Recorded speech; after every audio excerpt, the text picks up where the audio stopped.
Thank you very much, Dan Mwangi. I sort of didn't hear what you said last there, but if it was a joke and you come back to the office, I shall get you for it. But anyway, that is a threat on national television. But on a more serious note, we sort of went and there's this huge business, it's a great business actually, about backing up stuff. You back up all your data, you back up everything that's in soft copy, because you lose computers, you lose iPads, you lose phones and all sorts of things like that.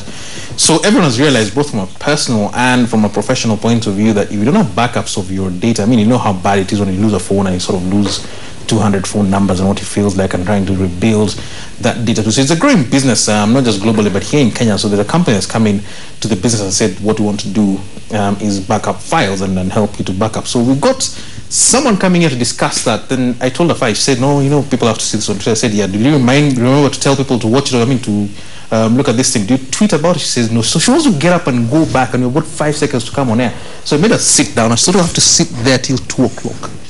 Okay. You're not allowed to move. You're not allowed to move a muscle. All you're allowed to move is your mouth and just talk. It's okay. Or else I'll have to hold you like this. So don't get up and go tweet. Okay, I will not tweet right now, but everybody who's our friend on Twitter, they're better? Least, yes, they better watch us. You'd better tweet and say that she's on. So very true. You better tweet and say I'm on. And second, you better check us out soon, because I know this will be on YouTube. And please go and basically get everyone on. But more to the point, and sure. Just a little introduction, because I have lost phones endlessly. I think I've lost a sum total of about 5 phones. Yes. Since I started using mobile phones. Now it's only about, I think, on the 3rd phone that I realized, okay, fine, you need to back up, and losing a phone is not the end of the world. It's just a piece of hardware. The information on it can actually be somewhere else. Now, have enough people come to that realization, and not just individuals, but also companies and the government and people like that. Very true. And you see, you mentioned phone, which probably carries, yes, a lot of your very important information, you know, contacts, SMSs from your loved ones, your business deals, maybe. But really, your laptop is probably the one that carries even more than, you know, what your phone does. The reason I'm saying phones, sorry, but the reason I'm saying phones is because, one, I think all of us can relate to losing a phone. Losing it from theft or losing it just from carelessness and whatever it is. And second, it's one thing we never think of backing up. So yes, laptops, everyone knows at the back of their minds, my laptop should be backed up somewhere. Yes. Maybe they did it once at the very beginning, then they've done it in about a year, and so a year's worth of stuff could get lost. But it's the same principle, where you have your schoolwork, or you have business deals going, a number of emails and all that sort of thing. Again, do guys think about it enough? Very true, and indeed, I think, but also pretty much everybody who has owned maybe a laptop or a computer for 5 years, maybe 10 years, everybody has gone through. Yes. A theft, it's lost, it has crashed. Data loss, yes. If you've owned one for 10 years and it hasn't happened to you, it's going to happen to you. You must have some awesome karma. No technology behind that. But yeah, so more and more people do realize it. And, you know, the very same way as you say it, that, you know, people realize and then they maybe do something about it, maybe they don't. And that's really where the problem is, because it's only after you've lost it that you say, oh, shikes, I should have. Because indeed we have several clients who now are clients who call us the day after they have lost, and they go like, by the way, I just lost it. Is there any way you can still? Because the thing that worries me, and here I see it more in the media, especially publishing companies, where you have, say, a magazine publisher or a newspaper publisher, especially the more controversial ones, where they say someone broke in and stole our hard drives. And I think that's bad from the point of view of theft of the physical thing itself. It cost 100,000 bob or whatever it is. So you can do this, so it had a story that we're working on and how the story is lost. And I think, good heavens, I mean, you're the first people to think of backing something up. Indeed. And, you know, this being the year it is, a lot of things, a lot of things will be broken into and stolen and, you know, hacked, because nowadays you don't actually need to go physically to somebody's premises to get access to their data. However, if everything that was important to you, be it, yes, you know, the articles you're writing, your business materials, you know, the photos of the people who matter to you, your political campaigns, whatever it is, it should be kept in the cloud. Couple of reasons. One, clouds that are properly set up have encryption that is not hackable, like ours, 448-bit encryption. No, just to put that into context, the normal one is 32. Well, we're talking about just normal computing. Normal computing, okay, first and foremost, your computer has no encryption whatsoever. So whatever you store in your computer is open to anyone. Is open to anyone. And that includes also anything that is, if your company has a server, guys with IT knowledge, I mean, that if you look at the government of Kenya sites that were the 131 or something. Precisely, because they're not encrypted. Yes. They're just there sitting on the server waiting for somebody to just, open the door and hack in. So encryption, critical. Second, our servers are, every copy actually of every data is backed up 5 times on each one of our servers, because we run RAID 5 technology. So that means that, all your data, what you have in your laptop once, is 5 times in each one of our servers, and then we have 3 servers. So that means that all of your material, there are 15 copies of it in 3 separate geographical locations. And so with that, you've pretty much made sure that nothing of yours can ever be lost.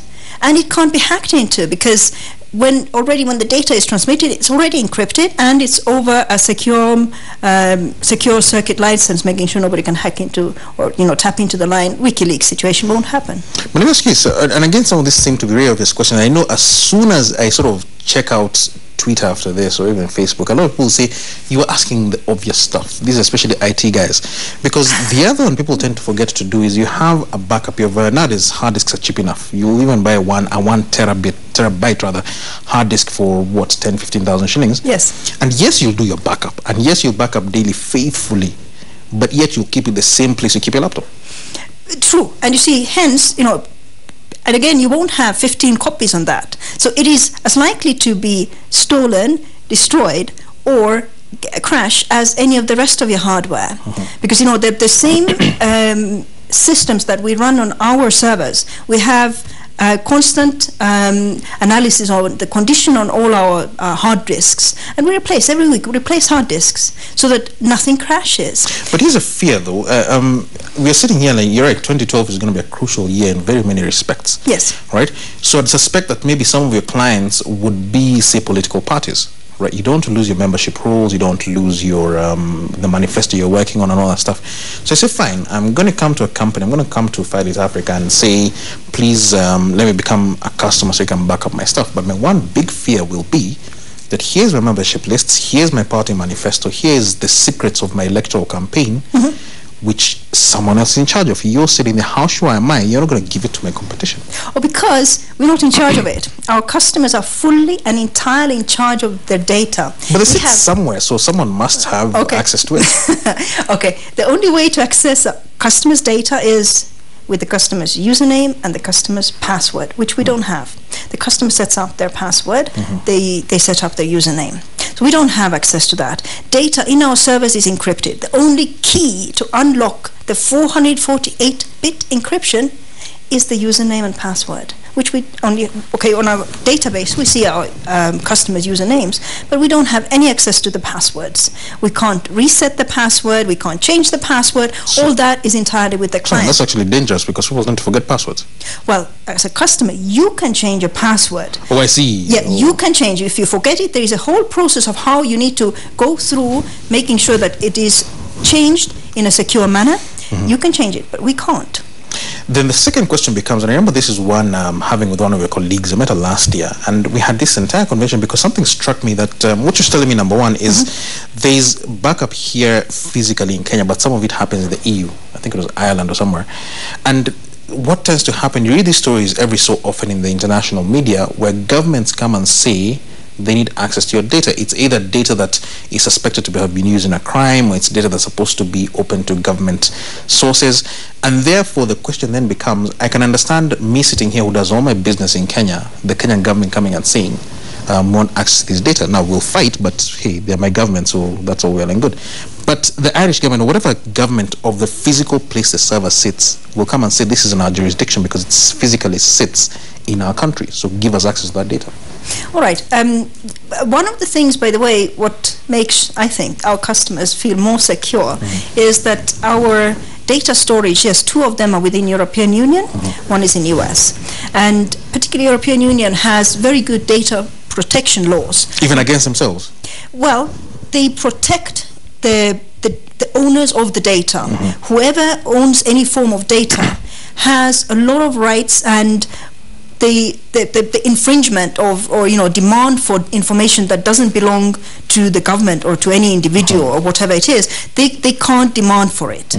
And so being within that environment, the data is much more secure than it is here in Kenya, where none of the data protection laws are in place. The problem is that it's not so much security, as in no one will hack into it. Yes. Right? It's very well protected, 448-bit protection. That's all well and good.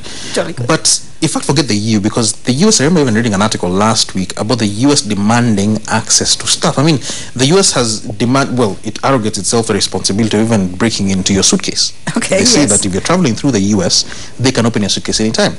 Now, on a data point of view, I mean, there's all these laws, including the new ones that are supposed to be passed, where they say for their reasons they can access data. So in that case, if they say, for instance, they suspect this or that or the other, they'll say this is under US jurisdiction because it physically sits in the United States. But yet it's a Kenyan company dealing with Kenyan stuff, and presumably the emails are from Kenyans to Kenyans.